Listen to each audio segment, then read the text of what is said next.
You're listening to Prep Football Talk Presented by Freeman Webb. with Greg Pogue and Coach Bubba Spears Your sports live here. on 94.9 The Fan and the Game Nashville Sports Network.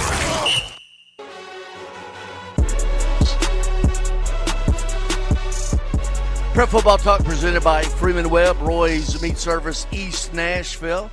2-hour extravaganza.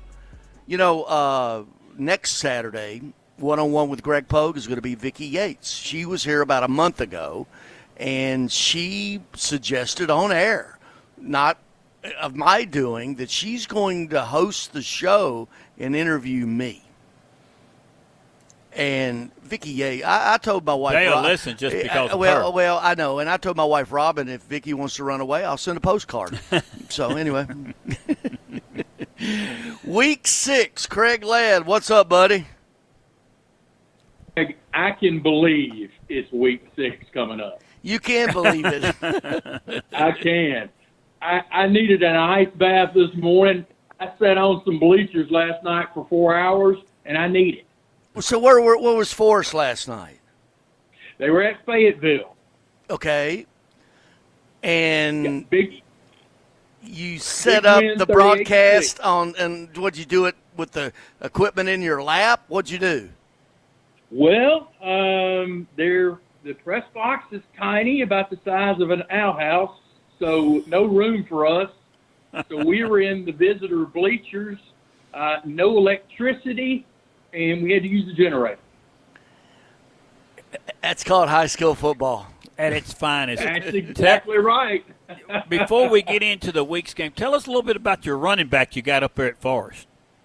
Well, I tell you, Bubba, he is special. He is so shifty, and I have yet to see anybody when he gets, and I've said this before, when he gets in the open field and breaks out, I've yet to see anybody catch him. He's got tremendous speed, he does a lot. He can jump, cut, not lose any speed. He's just one of those special, gifted athletes. I'm talking about Quincy Mitchell, 319 yards rushing last night, 3 touchdowns, and twice this has happened. He first offensive play of the game against Huntland, he goes 99 for a touchdown. Last night, first offensive play, goes 60 yards for a touchdown. Wow. Wow. All right, let's look ahead. Week 6, I can believe it too. I do. Let's go to Rutherford County, Oakland. Kevin Creasy's got it going on there at Blackman. You know, is that a game? Guys. They're selling tickets now. This is a great week. Yeah. This is a great week. There are some marquee matchups coming up. Oakland at Blackman. You know, guys, Patriots continue to roll. They blanked Siegel last night, 38-0. They're 5-0. Listen to this, Greg, and just take this in. You too, Bubba. Over the last 12 seasons, from 2013 to 2024, and then 5 games into this season, Oakland has an overall record of 164-14. That's a .921 winning percentage. Included in that, 5 state championships and 2 runners-up. Is that good? Absolutely amazing. Is that good? I think nobody good. beats it around. It's just crazy. And now doing it, let's call it like it is, in the high school NIL world. Right. Right?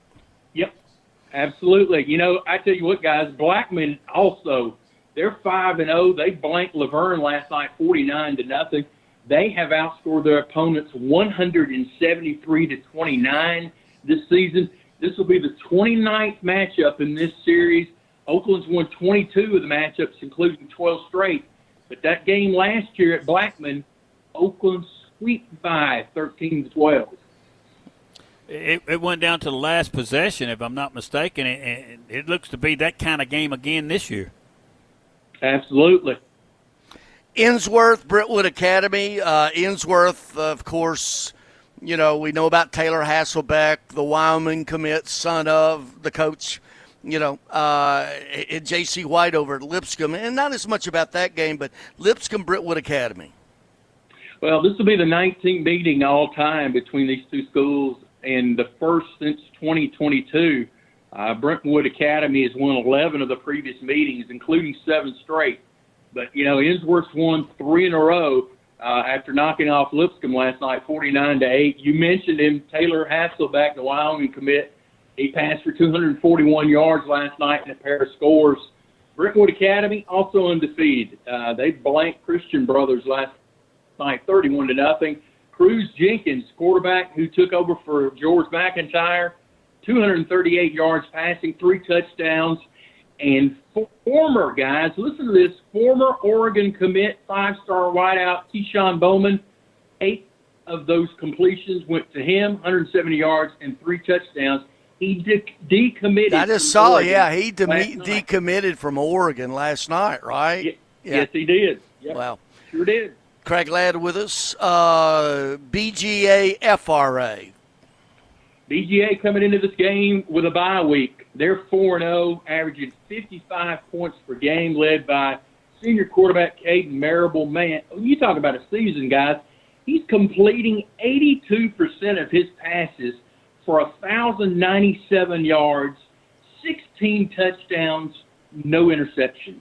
What a year he's having. 1,000 yards passing in one. 1,000-yard passing in 1 year. It would take like one of your quarterbacks like 10 years to do that, right, Bubba? Yes. Okay. Are we counting warm-ups? Yeah. 7-on-7s.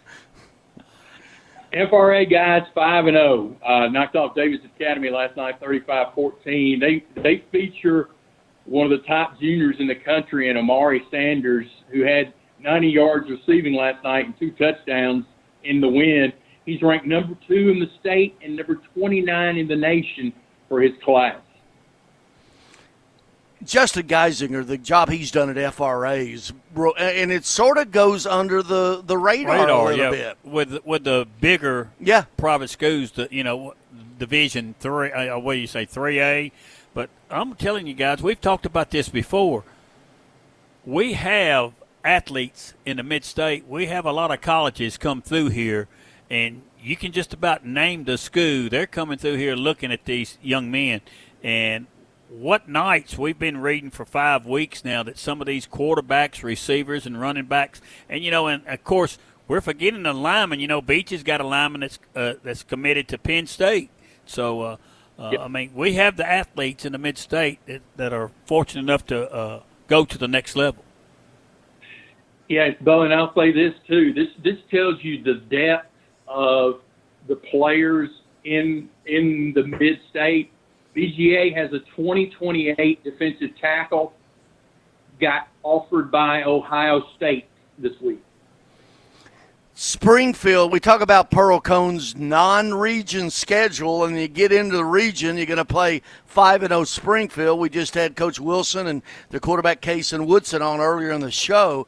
I mean, Pearl Cone, I hate to use the cliche. I mean, they're 1-4, got their first win last night, but who they played, and now they got to go to Springfield. Yep. Well, I made the statement after the game 4 when they go 0-4, they wouldn't lose another game. I didn't realize Springfield was on the schedule. You're right, guys. They got their first win of the season last night, blanking Kenwood 19-0. And like you said, Greg, don't be deceived by that record. Their 4 losses are to MBA, CPA, BGA, and Oakland. Yeah. That's NFL talent they're playing against right there. Coach Bernetti, he does not back down. Well, it's called job security. That's right. That's what it's called. In Gallatin Station Camp, Sumner County. Yeah, Gallatin started off 3-0, but ran into an angry and very talented Green Hill team that their record's deceiving too, losing 46-13. Green Wave senior quarterback Jackson Stroop has been outstanding this season. He's passed for 883 yards, completing 77% of his passes, 12 touchdowns, just 1 interception going into last night's game. Okay, we got to bring up one more. All right. The Antioch Bears. Antioch, and that's our Metro Nashville game of the week, Friday night. Cane Ridge, Antioch, with you and Chase on 102.5 at Antioch. Yep. They're 5-0. Of course, their quarterback Adams. Good night. Andre Adams last night, 41 yards total offense. Total. Yeah. 714. Guys, you talking about a turnaround? It hasn't been that long ago they had lost 22 straight games. Well, and Arcente Broom, high school football coach right across from me, he's done a great job, Arcente over there. And you're right. As a matter of fact, we're Tinley Roofing Mid-State Players of the Week. We've got co-players. Andre Adams with all of that total offense, but 714 yards. But Brandon Galladay, 7 catches for 268. So we're handing out 2 plaques at Antioch.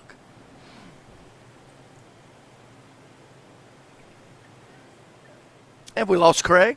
Did we lose him? No, I'm here. I'm back. Okay. You lost me there for a minute. I don't know what happened. Yeah. Well, hey, we got to run. We got some music bed coming up here, top of the hour. We got to get you out of here. We got Big Joe Dubin in the house. I don't know what but there it is. I don't know what I've done to have another hour of. Your ratings are going up because Big Joe's here. Oh man, he's a social media darling. Yeah, he is. All right. Thank you, Craig. Thanks, Craig. Thanks, guys. We'll talk to you next week. Bubba. We'll see you next week. Good Lord willing. All right. 101 with Greg Poe coming up next.